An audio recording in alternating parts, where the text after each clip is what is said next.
US President Joe Biden completes 100 days in the White House. His immediate predecessor in fact, has shared his remarks. The former US President Donald Trump joined Fox Business on the phone line to talk about Joe Biden's first 100 days as the president. Apart from bashing Biden over immigration and tax increases, Donald Trump accused Biden of giving away America to China. China will take over this country if they don't do something very quickly.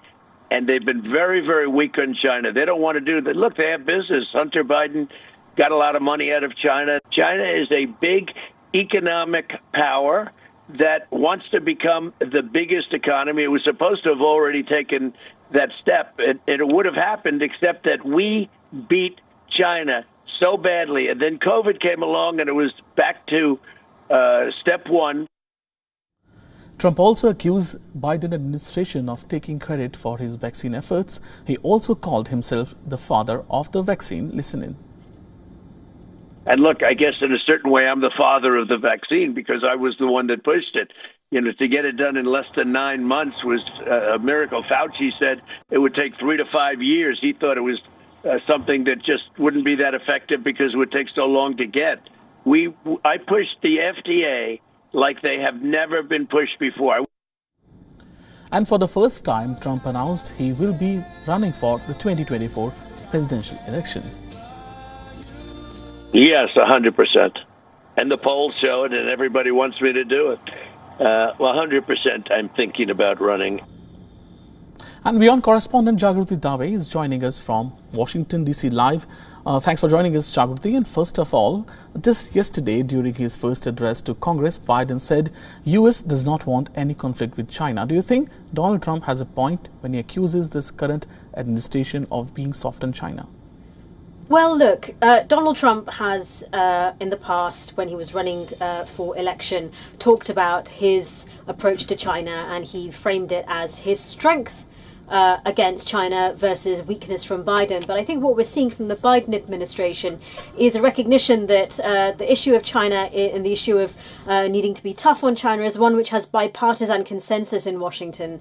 And whilst the tone of the Biden administration might be different in terms of the rhetoric towards China, I think in terms of action, gestures, in terms of the recognition of the need to put a sort of an America First agenda, I think there's actually not much in between Joe Biden and Donald Trump really on that. Jagruti, I would like to ask you, Trump has announced he will run for 2024 elections. How is he going to mobilize support from now?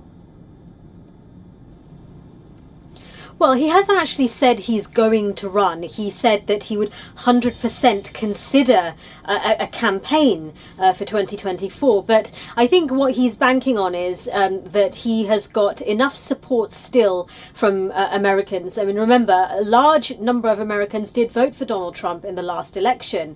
And the Republican Party is still feeling the aftershocks of a Donald Trump presidency. And you can see that other people who are considering a run in 2024 are making that calculation of how much do they need to be like Donald Trump in order to win over his base, who are significant and are incredibly loyal to Donald Trump. There are others like Mitch McConnell who say Donald Trump's in the past and what the Republican Party needs to do is look to the future. In that interview with Fox Business, Donald Trump once again attacked Mitch McConnell, saying that he is not being strong enough to lead the Republican as an effective opposition against Joe Biden, calling for Mitch McConnell to go. So really this is a split within the Republican Party, and I think these are the sorts of calculations that Donald Trump will be making if he does decide to turn his 100% considering a run into he 100% definitely is running. And the US has also made tremendous progress on vaccine front, Jagruti, and more than 200 million jabs have been given in first 100 days. Now, majority of population lives in close vicinity of vaccination sites. Could you put into perspective Donald Trump's role here?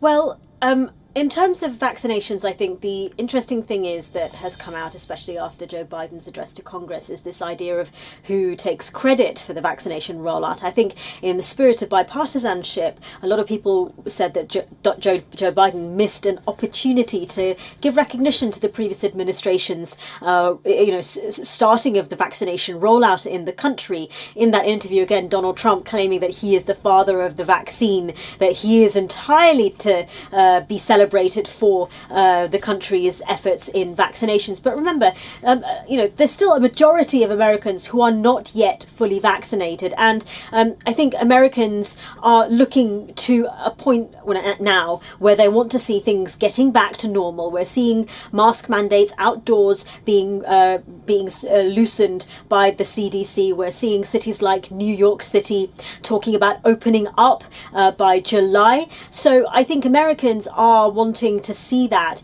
And I think there is still this divide between people, especially with issues like mask wearing, which has become a political issue. We saw that during the Trump administration. I think those sorts of divisions still exist within the country. Going forward, I think these divisions are still going to be there, and it'll just be interesting to see how much that factors in to, as we've talked about, potential decisions by Donald Trump to run, potential decisions by other Republicans to run, how much of vaccinations, how much of the coronavirus still plays a part in that election campaign as it did in the 2020 election campaign. Thank you, Jagrati, for joining us on this important development here. WION now available in your country. Download the app and get all the news on the move.